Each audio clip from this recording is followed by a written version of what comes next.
After my stepdaughter graduated from high school, she came to me asking for a reward. I gladly agreed until I heard what she wanted. She asked me to get an abortion. "You're just a stepmom," she said, venom dripping from her voice. "You didn't even get my permission to have a baby. What, are you planning to use that thing in your belly to fight me for the inheritance?" I was absolutely furious, but she wasn't done.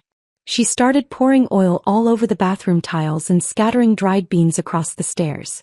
Then I discovered she had joined an online group called Kid Free and Thriving. The messages I found in that chat were beyond shocking. This girl, who always acted so polite and sweet around adults, was calling me a gold digger in the group. She claimed I only married her dad for money. Worse yet, she boasted that if I lost the baby and could never have another, she'd have complete control over me. That was the moment I started collecting evidence. When the police got involved, she finally panicked. "Michelle, I've made up my mind about my graduation reward." Sophie tugged at her shirt, her face glowing with that familiar, confident smile as she looked right at me. I smiled back, warmth spreading through my chest. After all, I had spent years helping raise her. She was confident, bright, and polite. People always said she was born to shine. "I want you to get an abortion." I froze, not sure I heard her correctly. I said, "My reward is for you to terminate the pregnancy." Sophie stood in front of me, the sweet smile on her face twisting into something cruel and mocking. My vision blurred for a second as her words sank in. I stood stunned, finally managing to whisper, "What did you just say?" She rolled her eyes, her expression flattening into cold contempt. The mask she wore so well had vanished. "Are you deaf? You promised to grant my wish once I got into college. And didn't you just say you're pregnant? Well, my wish is for you to get rid of that baby." She said it so casually, like she was asking me to throw out a piece of trash, not end a life. My smile vanished. I looked at her with a seriousness I rarely used. "Sophie, I understand you might not want a sibling, but this baby is already on the way. I won't be terminating the pregnancy. She's my child. And you're my child too. I promise I'll love you both." But before I could finish, her voice sliced through mine like a whip. "I don't need your love. You're just a glorified maid brought in to help out around the house. Don't kid yourself into thinking you're my mom. I'm telling you now, that baby is not staying. I don't care what you want. You think you, a stepmother, have the right to carry a second child without my permission? You really think you're worthy of giving my dad another kid?" Her words hit like a bucket of ice water. My body stiffened and I had to grab onto a chair to keep from collapsing. "Sophie, how can you say something like that?" He sneered. "Oh, drop the motherly act. You're not fooling anyone. You got pregnant just to compete with me for the family's money, didn't you? You even sent me to a school across the state just so you could be alone with my dad. You're calculating as hell. Well, guess what? My father's inheritance is mine. It's not for you. And it's definitely not for that thing in your stomach." Her accusations were so outrageous I couldn't even speak for a moment. Then slowly I forced myself to breathe, digging my nails into the palm of my hand to stay calm. My voice came out low and steely. "You think I'm having a baby to steal your inheritance? Do you even realize your dad doesn't make half as much money as I do? You're living the way you are because I've poured everything I had into you, not just him. How do you think you got those elite $16,000 semester piano lessons when your dad only pulls in $8,000 a month?" Her triumphant smirk faltered, but she quickly covered it with a scoff. "You're just some woman. Who knows what you did to earn that money? And now that you're married to my dad, your money is his money, which makes it mine. Funny how now you want to keep everything separate." I inhaled sharply, my eyes stinging. I remembered the year I married into this family. Sophie was only 13, skinny as a rail and quiet as a whisper. Her biological mom had left, cheated and disappeared, not even bothering to call. John divorced her shortly after. It was me who stepped in. I paid for her treatments, found her a therapist, helped her build herself back up from the ruins. I turned that shy, anxious little girl into the self-assured, charming young woman standing in front of me. And now that same girl was tearing me down, using my unborn child as a weapon. My gaze turned cold. She flinched, actually stepping back, but still tried to hold her ground. "So what's it gonna be?" she demanded. "You getting the abortion or not? Because if you don't, I swear I'll never forgive you." A bitter smile tugged at the corner of my mouth. I picked up my bag from the table and walked toward the door. "Not a chance," I said quietly. That's not something I will ever agree to. I suggest you take some time to cool off. And for the record, Sophie, I'm your stepmother. Legally, I owe you nothing. Your lifestyle, your comfort, comes entirely from me. It's time you asked yourself what kind of attitude you should have toward someone like that. It was the first time I had ever spoken to her like this, cold, detached, firm. Her face went ghostly pale. She stared at me in silence, stunned, speechless. I turned and left the house. Back in my apartment, I collapsed onto the bed and broke down crying. 5 years of loving her like my own. 5 years of giving everything I had. And now I realized that no matter how much love I poured in, it couldn't buy the truth. It couldn't buy loyalty. It couldn't stop betrayal. I took a deep breath and let the sadness wash over me. The phone rang suddenly. I glanced at the caller ID, took a breath, and forced myself to sound calm before answering. Hey, sweetheart. John's voice came through low with an odd edge to it, something I couldn't quite place. Emily, when are you coming home? The kid and I are waiting for you to eat. His tone made me frown. Something felt off. Was it just my imagination or? When I first married him, I was still young and drawn to his quiet steadiness. He wasn't flashy, but he was reliable, grounded. That stability made me feel safe. And to his credit, John had always treated me well. For years we rarely argued. But today what had changed? Had Sophie told him something? Was he starting to think this whole mess was my fault? I pressed my lips together, murmured a soft reply, then went to wash my face and put on a light touch of makeup before heading home. Before stepping inside, I double-checked my reflection to make sure it didn't look like I'd been crying. Only then did I open the door. Sophie rushed toward me the second I stepped in, throwing her arms around me. But I caught a strange scent on her, something off, faint but familiar. Alcohol. Just a whiff, but enough for someone like me with a sensitive nose to notice. I gently pulled away from her embrace, ignoring the uneasy feeling rising in my stomach. She clung to me like usual, her voice soft and broken, the perfect picture of a wounded child. Michelle, I'm so sorry, she whimpered. I had a fight with my boyfriend today. I wasn't in a good place and I said things I shouldn't have. Will you forgive me? Tears welled in her eyes as she grabbed my hand, the words tumbling out like a confession. I'm just scared. I'm scared that once you have your own baby, you won't love me anymore. Dad's always working. He's never around. My boyfriend cheated on me. You're the only one I have, Michelle. I didn't mean to hurt you. I just panicked. I thought if you had the baby I'd be nothing to you anymore. I'm really sorry. Then she dropped to her knees as if about to beg. She looked so pitiful that a part of me softened. But the things she'd said earlier, they still lingered like poison in my mind. I gave her a gentle smile, helped her up, and spoke in a calm, soothing voice. It's okay. I understand you're feeling unloved. But listen to me. Even if I have a baby of my own, I won't stop loving you. Sophie immediately burst into tears, burying her face in my chest, sobbing harder than before. John walked over a moment later, smiling as he led us to the dinner table.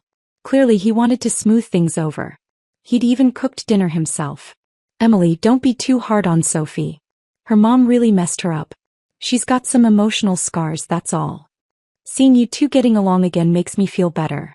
You scared me today, you know. When Sophie told me you two had a fight, I rushed home. Skipped a meeting and everything. I bit the end of my chopsticks, my eyes narrowing just slightly. Wait. Sophie told him we had a fight. And that's why he left work? What exactly did that have to do with me? He noticed my silence and his expression shifted, just for a second, like he was annoyed I didn't respond. But he held it back.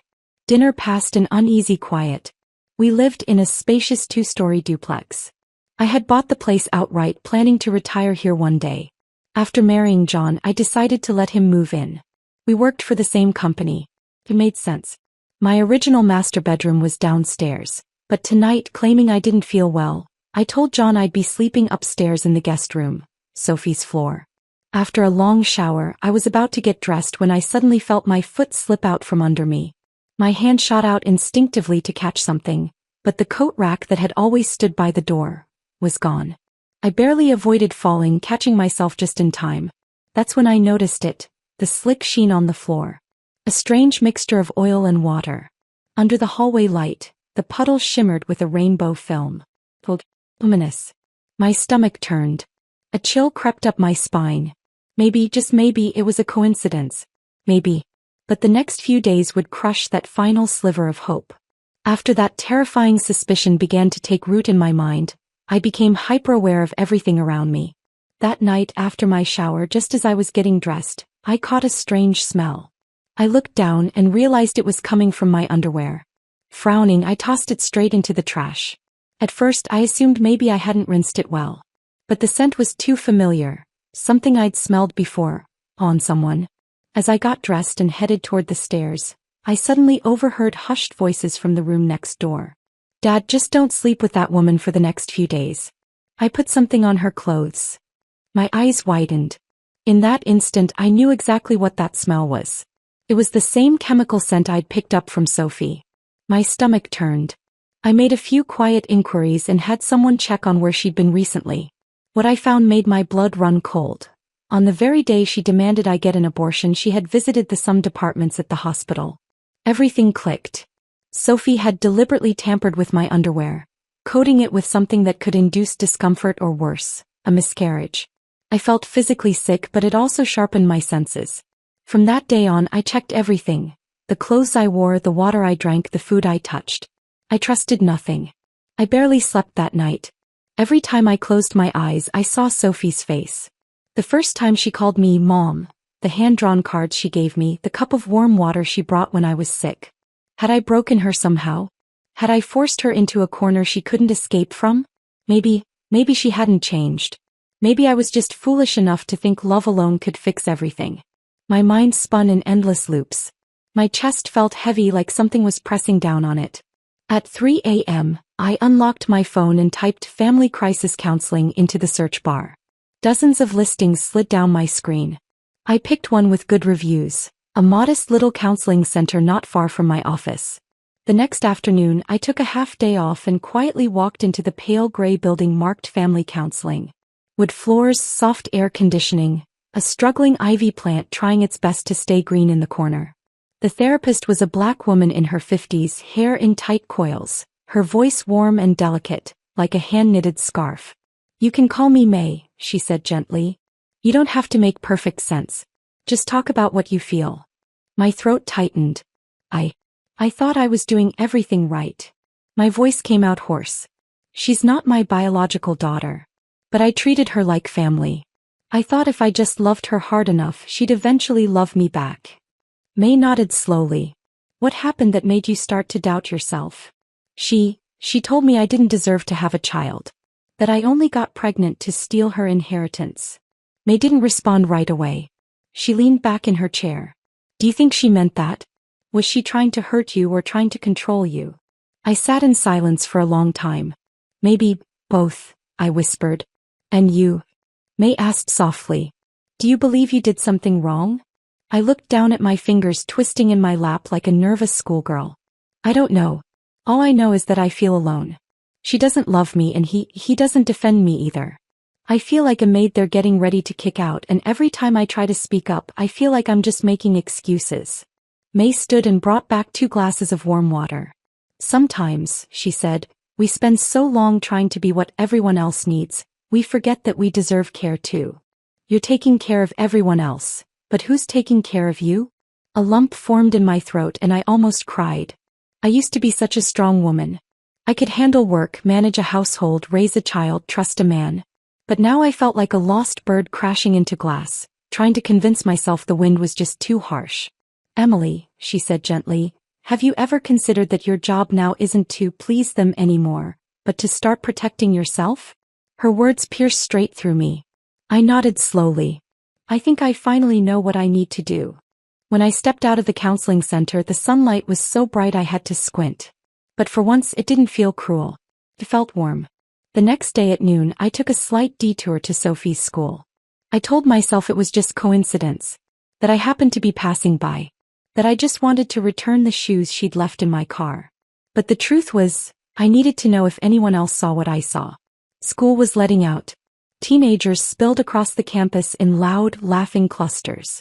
Girls in uniforms held art portfolios, tennis rackets, lunch boxes. They giggled and jogged toward the subway. I stood outside the gate and watched as Sophie emerged from the building, composed, polite, smiling. She exchanged pleasantries with 2 teachers and offered to carry a pile of textbooks. A picture-perfect student. "Are you Sophie's mother?" A woman beside me spoke. "Stepmother," I corrected, forcing a smile. She nodded, a flicker of something, pity? Uncertainty, passing through her eyes. "I'm her AP Lit teacher. Miss Green." We made polite small talk and I was just about to leave when she lowered her voice. "Are you doing okay?" I blinked. "Me? Yes." She hesitated. "It's just, twice now when you've picked her up you looked so tired." And honestly, I wasn't going to say anything, but Sophie wrote a personal essay last month. My heart skipped a beat. She described a woman in her life, controlling, manipulative, always claiming it was out of love. Forced her to study music. Sent her to a school far from her friends. Even dictated what she could eat. We assumed she meant her birth mother. Then carefully she added, "But some of the details made a few of us wonder if she was talking about you." I felt something lodge in my throat. I couldn't speak. "I'm not here to judge," Miss Green said gently. "Just to say, sometimes the cracks between how someone presents themselves and who they really are, they start to show. We've seen so many perfect daughters. Great grades, charming smiles, always respectful with teachers. But at home they're someone else entirely." I nodded, lips barely curling into a bitter smile. She patted my arm. "Sophie is very smart. Brilliant even. And the smart ones, they know how to hide. No matter what she's done to you, you don't have to blame yourself. You just happen to love someone who doesn't want to be loved." Her words floated through the air like a breeze. I stood there watching Sophie's perfectly put-together figure vanish into traffic. So polite. So poised. But I knew now, I wasn't the only one who'd seen through her. And in that moment something inside me stood up and took its place. I knew it finally. I wasn't crazy. I wasn't too sensitive. And I wasn't wrong about her. She wasn't a lost child. She was a girl full of bitterness and intent to burn it all down. Sure enough, just a few days later I felt something odd underfoot as I walked down the stairs. So slippery that I almost fell hard to the ground. I froze and shifted my weight carefully, stepping aside. That's when I saw them. Several soybeans, slick with oil, scattered deliberately across the steps. If I hadn't been so cautious lately, I might have fallen headfirst. I let out a quiet, bitter laugh and picked them up one by one, placing them neatly aside like nothing had happened. Then I went downstairs as if it were just another normal day. Sophie's eyes followed me. She was clearly disappointed, her gaze lingering on my belly with a chilling stillness that made my skin crawl. I gave her a cheerful smile, pretending not to notice a thing. "Dinner time," I said warmly. With the tension still lingering between us, John had taken over most meals that week. When he brought out the noodles he'd made, I immediately caught a faint off-putting scent. I pushed the bowl away with a slight frown and, while their backs were turned, spooned some onto a napkin. Then I smiled and reached for the takeout I had ordered earlier. "Everything's been so bland lately," I said, handing Sophie a drumstick. "So I got some fried chicken, your favorite. Amber glaze, just how you like it." I winked. "No need to thank me." Her face twisted through a range of emotions before she forced out a strained, "Thanks, Michelle. Mom." After dinner, I claimed a sudden work emergency and rushed out of the house. The napkin with the noodles and the soybeans in a Ziploc bag. I delivered them to a friend of mine who studied pharmacology. I asked her to tell me exactly what was in it. The reply came quickly. Just one line. Mifepristone, abortion drug. I closed my eyes and laughed, quiet, bitter, shaking laughter. Then I composed myself, saved the test report and screenshots from our home security system. I went straight back home. When I stepped inside, I saw them lounging on the couch, laughing at some sitcom as if everything was perfectly normal. Sophie looked up and, pretending to be sweet, walked toward me. I didn't let her get close. Instead, I slapped her. Hard. She screamed, startled and furious, reaching out to shove me back. But I dodged and hit her again on the other cheek. Her body reeled and slammed into the wall, her expression warped with shock and pain. John jumped up, trying to intervene, but I hurled my bag and the file folder straight at his chest. "Take a look at what your darling daughter's been up to," I said coldly. "All that effort to force me into a miscarriage. Impressive, huh?" He caught the papers, skimmed through the report, and his face didn't change at all. Not shock. Not guilt. Just a blank stare. That was the moment I knew he had known all along. He'd known exactly what she was doing. And he let it happen. His first words weren't apology or anger. They were, "Sophie's just a kid. She didn't understand how serious it was. Don't overreact." Then something even more disgusting. "She's a teenager, Michelle. She wouldn't actually do anything dangerous. She was just acting out." I let out a dry laugh, my hands trembling. "You really hear yourself right now? You think any of this is normal?" His face darkened. I slapped him across the other cheek. "You live under my roof. You eat my food. You sleep in the bed I paid for. And you have the nerve to stand here and defend attempted murder." His fists clenched. I could see him trying to swallow his anger. "I know this crossed the line, okay? You have every right to be upset. Hit me, scream at me, I'll take it. But it's over now, right? Let's not drag this out. He's just scared. Give it time, she'll see that having a sibling isn't such a threat." I stared at him, then turned to look at Sophie, who had collapsed against the wall, her face twisted in hatred. And I smiled. Pulled. Razor sharp. "Time." I echoed. "I'm out of time. And out of patience." I walked over, flung open the front door and pointed out. "You've got 1 hour. Pack your things and get out. We're filing for divorce tomorrow." John's face went pale. "You're ending our marriage over this?" Sophie looked panicked. She hadn't expected her scheme to blow up like this. She tried to approach, but I kicked her away hard. Then I threw their packed bags outside and called the front desk.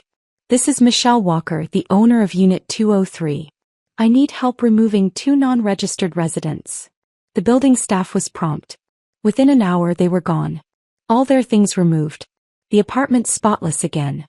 I hired a cleaner to deep clean every corner of the place. Even the air felt lighter. I boxed up anything they left behind and left it with the concierge.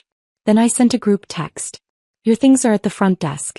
If you don't come for them, I'll assume you've forfeited them." Only after that did I finally sit on the couch, exhaling for what felt like the first time in weeks. But just then I felt something beneath me, something hard. I stood up. It was a phone.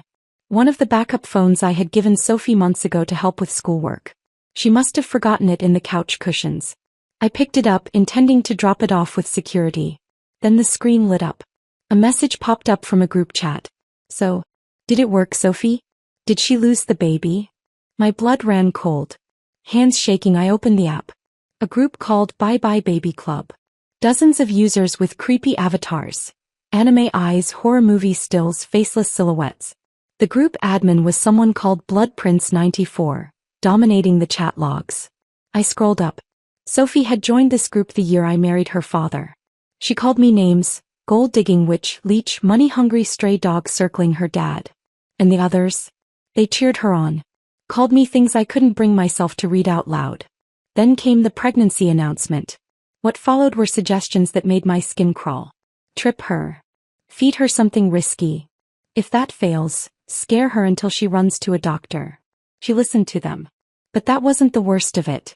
One account, seemingly under 13, complained about his mom forcing piano lessons. Ahmad told him, "Try filming her in the shower and post it." Another kid said his dad banned junk food for track training. A reply came, "Cut his brake line." 3 days later the kid posted a selfie. His dad had crashed and broken his leg. The group cheered. Including Sophie. I could barely hold the phone. My vision blurred. My whole body went cold. She had been planning this for years. And I had let her stay in my home. I'd fed her. Cared for her. Loved her. A loud bang shook the front door. Sophie's voice rang out in a vicious scream. "Michelle. You bitch. How dare you throw me out? Open the damn door." I quickly snapped photos of the group chat and slipped the phone back where I found it. Then I exhaled, stood up and opened the door. She looked straight past me at the couch. Stormed inside. Grabbed the phone. Shoved it into her pocket like nothing had happened. "Your things are at the concierge," I said flatly. She turned, teeth clenched, eyes blazing. "You think this is over? You'll regret this, Michelle. I promise you." Then she slammed the door behind her. I stood still, watching her vanish into the night. And slowly I smiled. Pulled. Triumphant. Done. The living room was quiet. Just me and the ticking of the clock. I opened my phone intending to skim through emails to distract myself, but something unexpected caught my eye. A read receipt had popped up from John's work email. But the message hadn't been CC'd to me. It had gone to someone I didn't recognize, Yolanda Reyes. I clicked in. It was a confirmation for a business lunch, but the final line made me sit up straight. Looking forward to catching up in Chicago next week. Can't wait to talk about the old days. Chicago? John never mentioned a trip to Chicago. And talk about the old days? Who puts that in a professional email? I copied Yolanda's name and pasted it into a social media search bar. A few seconds later, a profile loaded. A woman in her 40s with a cheerful profile photo, standing beside a young child. I scrolled through her public posts until I landed on an old photograph. It was taken at the beach 2 decades ago. A young John stood in the center, arm brushing against a woman who looked an awful lot like Yolanda. They were standing far too close to be just friends. In the comments, one stood out. Wow, you two were adorable back then. So happy you're reconnecting. My throat went dry. Humiliation and disgust churned in my gut, thick and sour. He never told me about this woman. Never said a word. Not while I was pouring myself into raising his daughter, fighting off betrayal in my own home, while he was mentally thousands of miles away, rekindling something with a woman from his past. I opened my laptop and logged into our shared expense account. I'd never bothered to check his minor transactions before. But now. There it was. 2 months ago, during a week I'd been swamped with end-of-quarter reports, he'd booked a room at Skyline Hotel in Chicago. 2 nights. Double suite. I clicked into the itinerary. It matched the exact dates he told me he was away for on-site research. And when he returned from that trip, he kissed my forehead and said, "You're amazing. I don't know how I'd manage this home without you." My stomach turned. This man hadn't just failed to stand by me. He had been sneaking off to cozy weekends with an old flame while I held everything together back home. He and Sophie had treated me like the outsider, the threat to their little fantasy of family, while they were the ones drawing knives behind my back. I finally saw it clearly. He never wanted a partner. I was just the woman who let him live in my house. His domestic contractor. The one who paid the bills and managed his chaos. His smiles over dinner, his reassurances, they were nothing but a mask. I snapped a screenshot of Yolanda's profile and filed it into the folder I had quietly started naming evidence. This wasn't just the end of a marriage. This was the end of my humiliation. And for the first time I laughed, not bitterly, not in pain. Just with clarity. They thought they could push me out. Replace me. Steal what I built. But they were wrong. The rules of this game had changed. And now I was the one holding the dice. I picked up my phone and created a burner account, complete with the solid black avatar all the edgy teens in Sophie's group chat seemed to favor. Then I sent a message to join. I hate my dad so much. Anyone know how I can really screw him over? Seconds later I was in. And almost immediately a familiar name lit up the chat. Sophie. My bitch stepmom's divorcing my dad. Anyway, I can make sure she loses the baby and gives me the house. Someone called Icehacker replied. Got an idea. Wanna hear it? A chill slid down my spine. Sophie typed back within seconds. OMG, you're a genius. Tell me how to ruin her. I want her to be done. For good. My jaw tightened as I kept reading. A few days later she called me. Said she wanted to meet. Said she was sorry. Her voice trembled with fake emotion. I realize now I was so wrong, she sobbed. I acted out, but I miss you, I miss our home. Can we please talk in person? I gave a soft laugh she couldn't hear. And I said yes. We agreed to meet at the coffee shop downstairs. Noon. But I was there by 11, hidden in a corner booth, baseball cap pulled low and sunglasses shielding my face. Sophie arrived early, of course. She ordered 2 lattes and specifically requested takeout cups. I watched from the shadows as she pulled a tiny bottle from her coat pocket and dumped something into one of the straws. Methodical. Smiling. When she finally settled into the seat, I rose and walked toward her, calm and steady. She blinked in surprise but quickly masked it with a sunny smile. Michelle, she said softly, I've missed you so much. I've never gone this long without you. I sat across from her, keeping my smile steady, matching her performance. You and your father have taught me more about betrayal than I ever cared to learn. Her lips twitched. He sniffled. Please don't divorce him, she whispered. He's terrible at being alone. You think it's my mom's fault I was a wreck growing up? It wasn't. It was him. She reached out, clasping my hand. You were the only one who really cared. I was scared of losing you. But her eyes kept flicking to the cup she doctored. I saw the anticipation in her face. The barely concealed hunger. I smiled inwardly. And took a sip from the tainted coffee. Her eyes lit up for just a moment. She leaned in. You know what you just drank? She whispered. That was a triple dose. Cost me a fortune. Doctor said one was enough to guarantee you'll never carry to term again. Her voice dipped further and she even patted my cheek. Be smart. Drop the divorce. Serve your role. Who knows? Maybe I'll let you stay. After all, you're not young anymore. I've still got a future. Before she could say another word, a deep, icy voice spoke from behind me. I looked up. And there stood John. John burst into the cafe like a man racing to save someone's life. Dramatic, breathless, his face a contorted mask of panic. But I could see it instantly. Behind all that performative concern were the real emotions. Smugness and scorn. He stormed toward me and yanked me up from my seat with unnecessary force, hissing under his breath. If you had any sense, this whole thing could have blown over quietly. I didn't want it to get this far, but you just had to push me, didn't you? You'd throw away a marriage over this? Over nothing? I've busted my ass for you all these years, and now you think you can just walk away? You think someone your age still has options? You've already missed your window. Sophie's the only child you're ever going to have. And let's be real, what kind of man would want someone like you now? I blinked, widened my eyes as if stunned, and asked, sweet as sugar. So, you're admitting you and Sophie tampered with my drink? He sneered, not even bothering to deny it. Of course we did. Either you drop this divorce and behave, or you pay $500,000 for your freedom. Otherwise, you'll regret it. I smiled inwardly. Finally, I pulled away from him, stood up tall, and casually raised my phone. The screen lit up, red dot blinking. Recording in progress.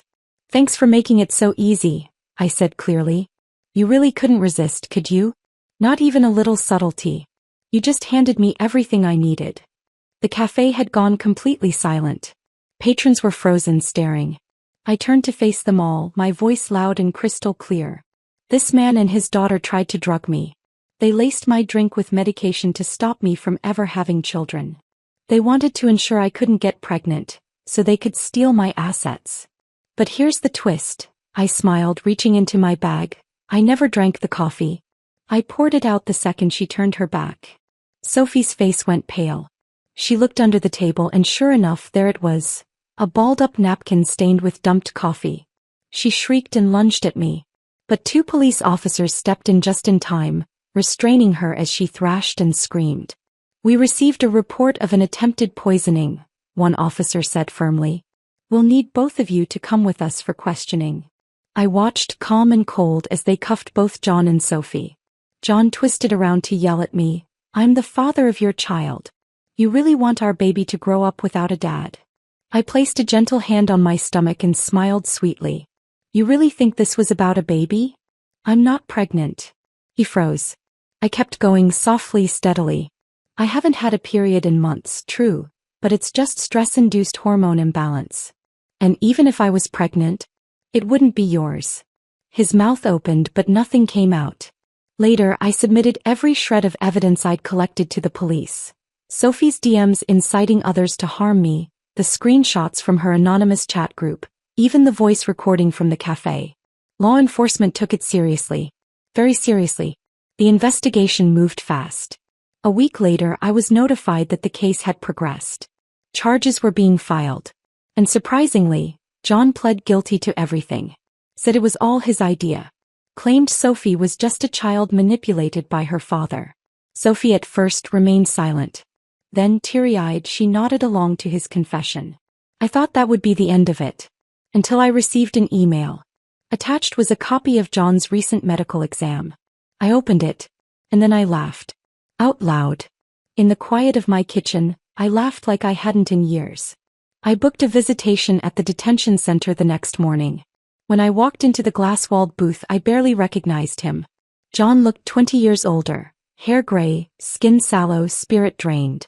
He gritted his teeth when he saw me. You here to gloat? I slid the paper up against the glass. Just wanted to share 2 little updates, I said lightly. One good, one not so good. He read the first few lines. And then his eyes widened. His mouth opened and closed like a gasping fish. Good news, I said. You don't have cancer. You're surprisingly healthy for your age. Bad news. I leaned forward slightly. Your sperm count is effectively 0. Medically speaking, you've never been capable of fathering a child. His face collapsed. I watched the cracks spread across his carefully constructed denial. I also took the liberty, I added, of ordering a paternity test. And guess what? I slid a second piece of paper against the glass. No biological relation. That's right. Sophie isn't your daughter. Never was. You've been wearing that crown of delusion for nearly 2 decades. Must feel tight. He stared at the report, shaking. No, that's not possible. He's my daughter. This report is fake. You forged it. I shrugged. Tell yourself whatever you need to. Just ask yourself, was it worth it? You pled guilty. Took the fall. For a girl who's not even yours. I hear you'll be inside for about 5 years. When you get out, let's see who's still willing to hire a felon with a fraud record. And just so we're clear, my company won't be. As I turned to leave, I heard him behind me, howling, screaming, pounding the glass like an animal in a cage. But I didn't turn back. I stepped into the sun and let it warm my skin.